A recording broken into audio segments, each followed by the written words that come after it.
मजबूर थी, अपने पास आने से मना भी नहीं कर सकती थी। मर्द आखिर मर्द होता है, वो अपने आप को एडजस्ट कर लेता है, लेकिन मुझे अपनी जगह पर आने के लिए टाइम लगा। हम दोबारा वैसे ही हो गए जैसे पहले थे। वक्त गुजरता रहा, अब मैंने दोबारा अपने ऊपर तवज्जो देना शुरू कर दी। हर वक्त बंद सवर कर रहते और इसी तरह वक्त गुजरता रहा। मैंने पुरानी सारी बातें भुला दी थी, यहाँ तक कि मैंने कोई गिला शिकवा तक नहीं किया। मेरे साथ जो कुछ भी हुआ था मैं सब कुछ भूल चुकी थी। वक्त गुजरता रहा और मुझे वक्त गुजरने का पता भी ना चला। आज हमें दोबारा एक साथ रहते हुए 1 साल 4 महीने और 10 दिन हो गए थे। पता नहीं मेरी खुशियों को किसकी नजर खा गई और हमारे घर में उनकी तीसरी शादी की बात होने लगी और उसके घर वालों ने उसको तीसरी शादी के लिए मना लिया। लेकिन इस बार मैंने उनको मना कर दिया कि आपने शादी नहीं करनी, लेकिन वो बज़िद था कि मैंने करनी ही करनी है। उसके पाँव में बैठ गई, उसके पाँव को हाथ लगाया कि खुदा के लिए अब तीसरी शादी नहीं करो।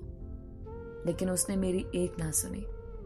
मैं पूरी रात रो कर गुजारती, लेकिन उसको मुझ पर तरस भी ना आया।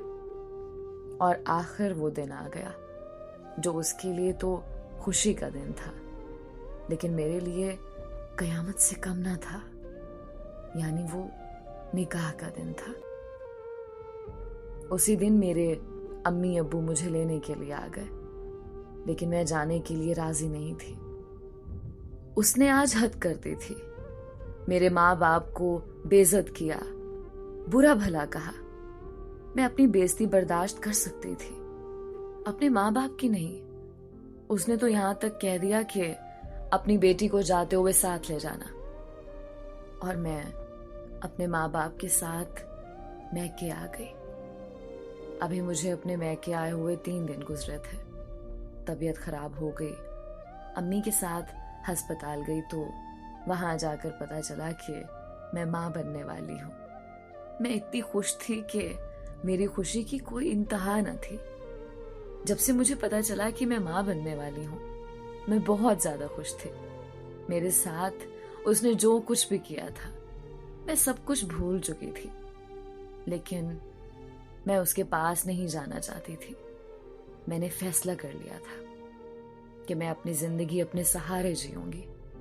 और ये बात जब मैंने अपने माँ बाप से की तो मेरे बाबा ने बोला कि आपकी जिंदगी है, आप जैसे मर्जी जियो, हमें कोई एतराज नहीं है। यहाँ से मैंने अपनी नई जिंदगी का आगाज किया। मैंने बाप और भाइयों से मशवरा करके नौकरी करनी चाहिए, तो मेरे भाइयों ने बोला कि हम मर गए हैं क्या। आखिरकार वो मेरी जिद के सामने हार गए और उन्होंने इजाजत दी कि मैं नौकरी कर लूं, बल्कि मेरे साथ कोशिश करके मुझे एक सरकारी स्कूल में टीचर लगवा दिया, जो मेरे घर से 5 मिनट की मुसाफत पर था। ये सारे काम इतनी जल्दी हुए कि मुझे पता ही ना चला कि मेरे अल्लाह ने मेरे लिए सब कुछ आसान कर दिया। मैं माँ बनने वाली हूँ। जब ये बात उन तक पहुंची तो मुझे लेने के लिए आ गए। मैंने साथ जाने से साफ इनकार कर दिया और अपने कमरे में चली गई।